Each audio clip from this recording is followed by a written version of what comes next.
Bags down, spikes on. Welcome to the track. My name's Colin Waitsman, going to be your host for this second episode of Track World News, and really looking forward to this one. Thanks a lot for tuning in. Today we're going to be breaking down a few things. One, World Record Day. This past weekend, we saw some crazy world records go down, what that means for the sport. Going to break down Minnesota track and field and the vote that they just recently had on the future of the program, as well as some other collegiate news. We're going to have a dedicated episode to it, but we'll break down a few things right now, as well as the Mount Rushmore of track and field. Who are the four most iconic names in our sport? Well, let's find out. First, we're going to go to the World Record Day. Just recently in, what was it, Venia? Might have said that wrong, but yeah, Venia. Gidey, Lesbeth Gidey of Ethiopia, she set a new world record in the women's 5K at 14 minutes, 6.62 seconds. Broke the world record by nearly 4 seconds, and really, honestly, it was a pretty surprising win. Not a lot of people saw her as one of the top distance runners in the world right now. There's a debate that she might not even be a top 3 runner. And so to see her put on such a fantastic performance was really cool.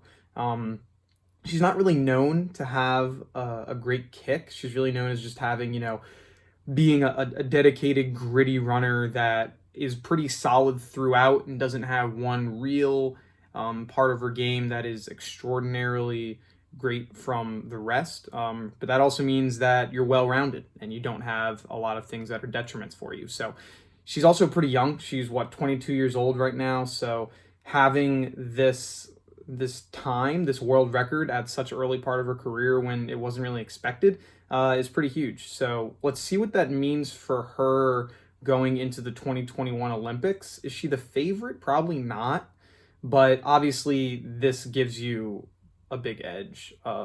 Before this world record, she might not have been, but is she there now? Because now, obviously, she has the top time. Let's see. There's still a lot of race and a lot of time and a lot of things that can happen in between now and the 2021 Olympics. So we're gonna have to see what happens there. But very surprising world record to see go down. So great for her. Looking forward to seeing what her career is going to look like because she's so young and she's doing that. So it's some really great stuff.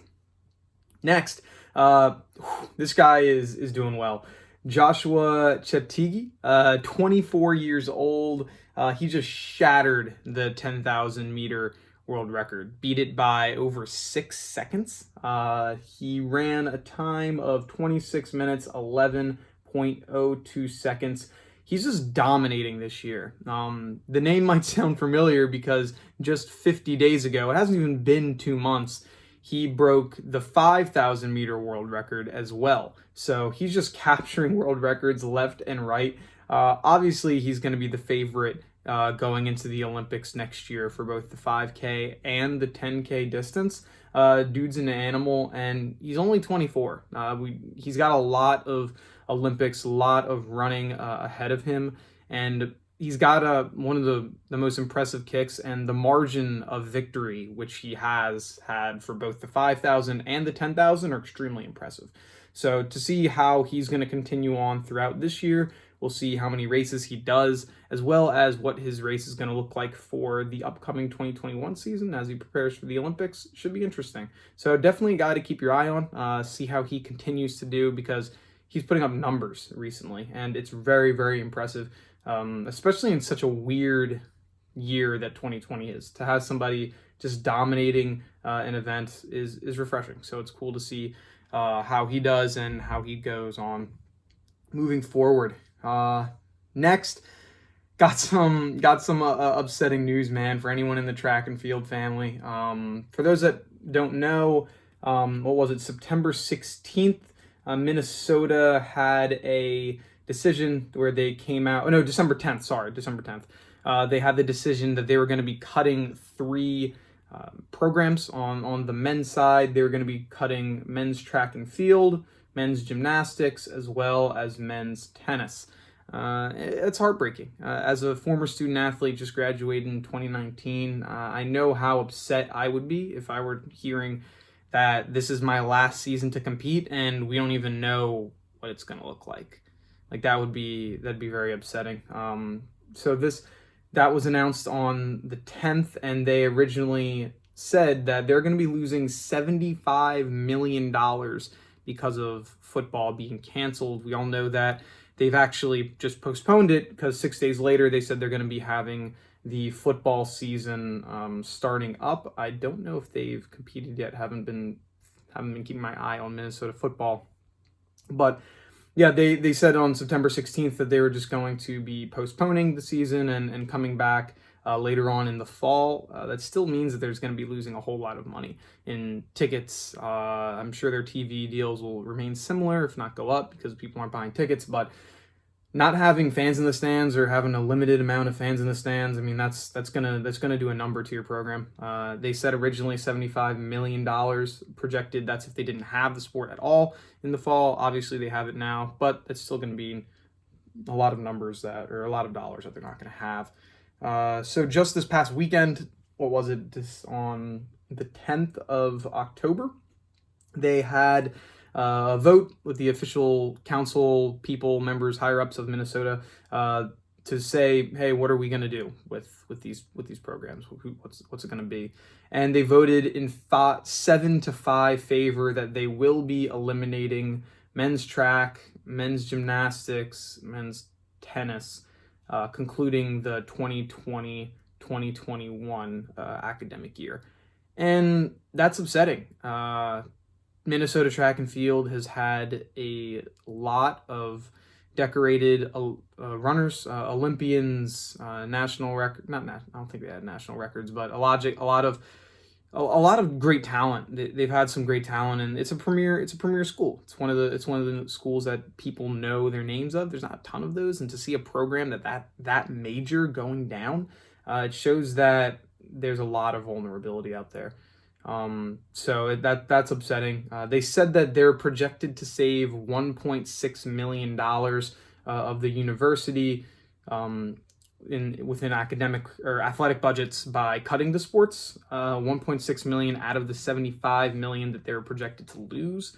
So obviously 1.6 million is a lot of money, but is it worth the hundreds of athletes that are no longer going to be able to compete there? And how much money are you losing now because those students might transfer?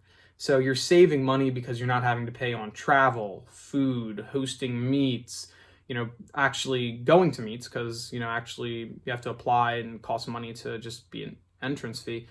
But how much money are you going to lose by all of those students now deciding, hey, I'm no longer going to go to the school, I'm going to go to another university and take my talents there? So that's something that I don't know if they took into account.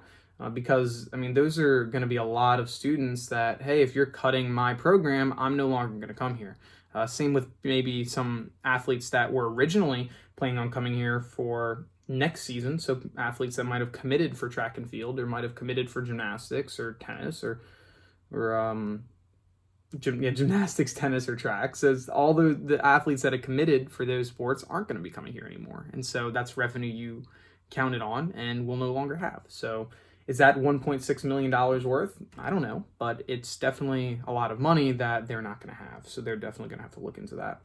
Another thing, they have had 25,000 people sign a change.org petition trying to get track and field to stay within the program. I'm going to put that in the description. So if you're looking forward to signing the change.org petition or learning more about what's going on with Minnesota track, you can feel free to use that there. On another note, just today, I guess yesterday, when you're listening to this, found out that my former conference, the Northeast Conference, is going to be canceling the conference championships for indoor track and field. That hurts because it strikes right at home. A lot of my friends are still on that team, and to know that they're not going to be able to compete in the sport that they've been training for months, years, it hurts because they're, like I said, a lot of those are my close friends. And so it's interesting to see what's going to happen. They said that they're going to try to still compete in it towards the spring. They're going to have in the spring semester. I don't know how it's going to work. Are you going to say you're going to be doing outdoor track and then come back in and do the 60 meters or weight throw or whatever it is? I don't know how that's going to work, man. That sounds like it's a lot of effort. So we'll have to see. We will probably next episode. Actually, yeah, we will do it next episode. Next episode, we're going to talk about the future of college track and field. We've had a lot of change happen in the past couple days, months, weeks, years. So we're going to talk about what the future is. So just a little blurb today with the news, but we will be talking about it more in depth next week. Now, to get into my favorite topic, some good news, we're going to talk about the Mount Rushmore of track and field. So what does that mean? For the athletes to be considered on the Mount Rushmore of track and field, they have to be the most impactful athletes, I think, within our sport. So are all four of these athletes the four fastest? They all are current world record holders, and they currently are the best in the top of the field. For the most part, yes. But it's not like saying, hey, if you're not currently a world record holder, this person is a world record holder, so why aren't they on there? Or this person is that, why aren't they on there? Well, I mean, there's so many other things that go into it, and we'll talk about that. It's your cultural impact, it's your athletic impact, and it's what you've done to push the sport forward. What can you do? How many people know your name?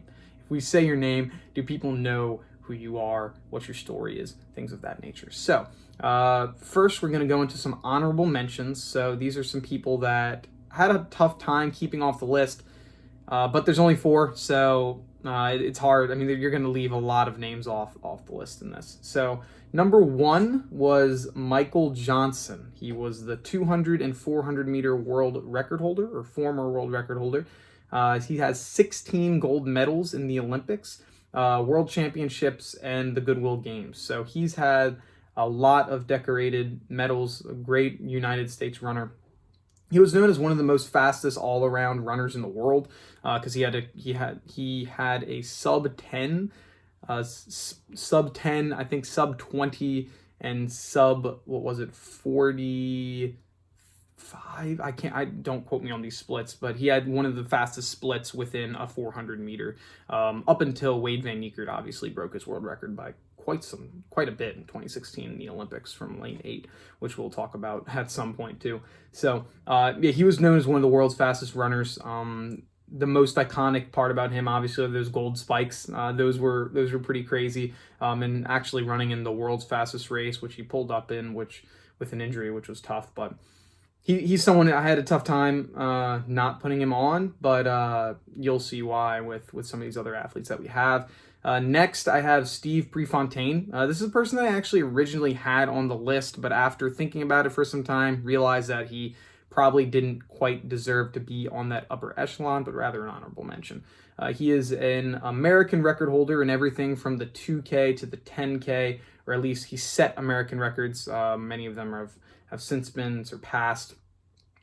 Biggest thing that he's done is the cultural impact that he's had. He inspired the running boom of the 70s. He's the reason, or partially of the reason, that Oregon track and field, that so many people started getting into running back in the 70s, and really doing that, and fitness as a whole has really blown up because of that, with marathons, half marathons, 5Ks, 10Ks, all that stuff. He played a huge part in, because he was the American distance runner during that time. And being at Oregon and all that was huge. So he has a big cultural impact.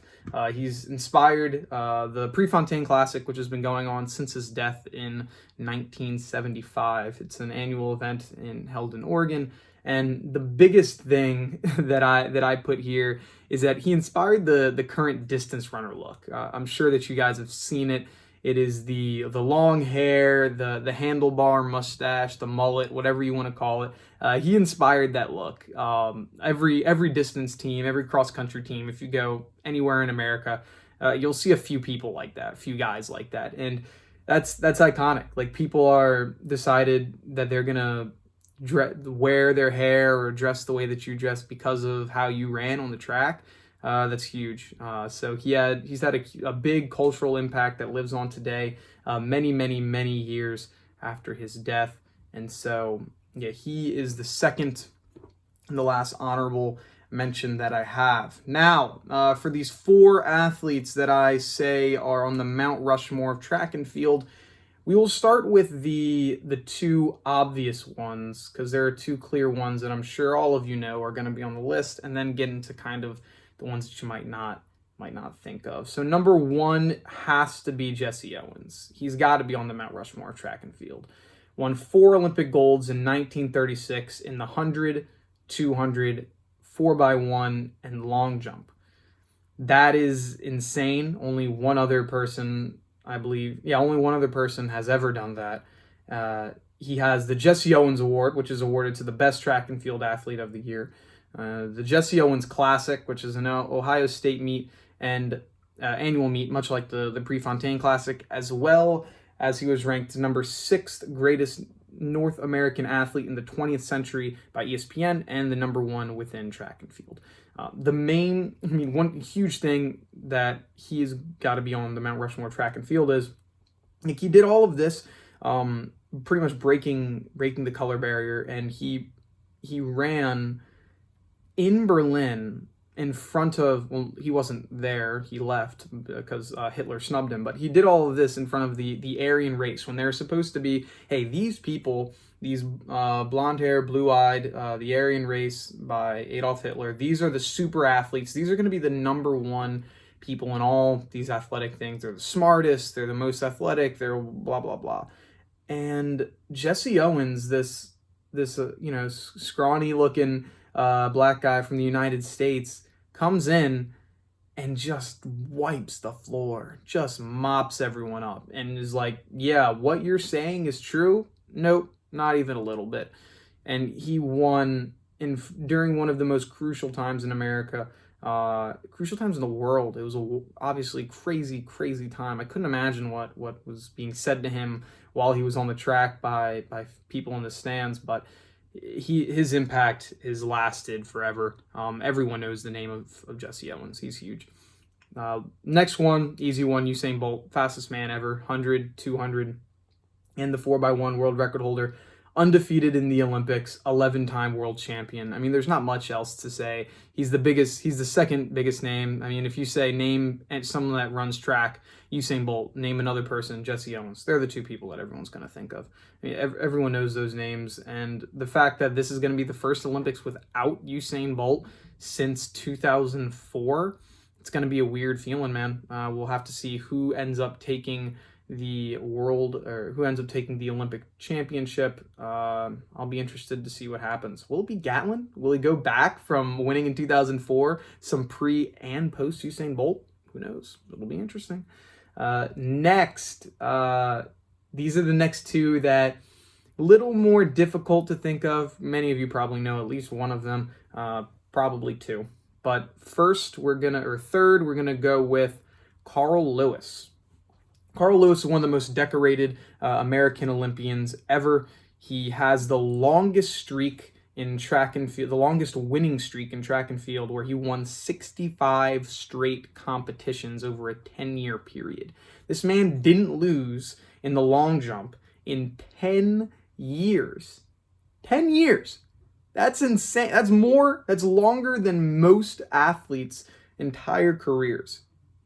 If you compete through the collegiate level, so you do 4 years of high school track, 4 years of college track, you do 2 years of middle school track. Imagine if you just never lost. That's how long Carl Lewis went without losing a competition. That's crazy. That's crazy to me. He's also the other athlete that went into the Olympics and won the 100, 200, long jump, and 4x1.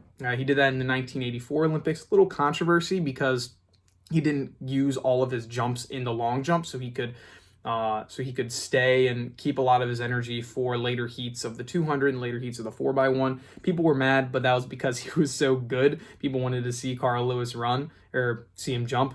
But, I mean, he did it for his body. It's a common tactic that a lot of athletes will do nowadays in meets, where it's just like, hey, there's no reason for me to jump. I got this in the bag. And that was a tactic that he used. He held the world record in the 100, 4x1, 4x2, and indoor long jump at some point.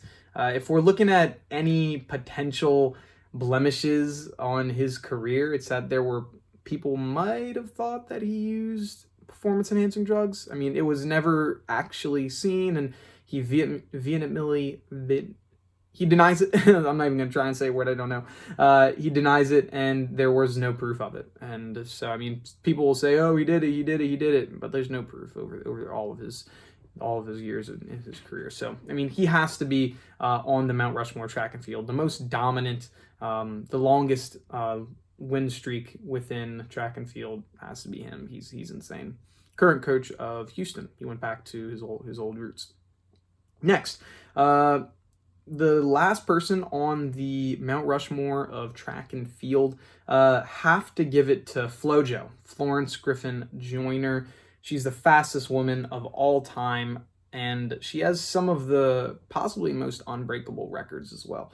Has a world record in the 100 meters at 10:49 and the 200 meters at 21:34. They're just untouchable. There's not a lot of runners. Really, there's no runners currently that are coming anywhere close to the times that she put up. She is insanely talented. She was insanely talented. Five Olympic medals, 3 of them are gold, and a one-time world champion. She had a huge cultural impact as well. She brought a lot of fashion to track and field, and pizzazz and personality and all that stuff that we see nowadays, especially in other sports. She had the iconic one-leg suit, which you see a lot of different athletes in other sports using nowadays. And obviously, I think it was 2018, 2017, Beyonce and Jay-Z, they dressed up as, Beyonce dressed up as FloJo for Halloween, which was pretty cool to see her get that recognition. So yeah, she's an iconic. She's definitely one of the biggest names, especially in women's track and field, and being the fastest woman of all time is definitely going to play a huge part. Similar blemish as Carl Lewis. People were not sure if she had any performance enhancers throughout her career. Obviously, when you break a world record or you set a world record at such an incredible distance from everyone else in the competition, people are going to wonder, did you do this legit? And it's a fair enough question to have, but there was no evidence that she did. And unfortunately, I mean, she passed away in her sleep. And I mean, there were no drugs in her system at the time. But it's tough. It's tough to see, such a, you never want to see anyone dying young because of that, and it was heartbreaking. But yes, those are going to be my 4 athletes that are on the Mount Rushmore track and field. To recap, it was Jesse Owens, Usain Bolt, Carl Lewis, and FloJo, 4 most iconic and influential athletes in our sport. What do you think? What did I get right? What did I get wrong? Who did I overhype? Who did I leave out? Let me know, and make sure that you follow the episode, follow the show. All of your support really helps a lot. I hope that you're enjoying this. And if you want some more content, follow us on Instagram at Track World News. And have a good one, and peace.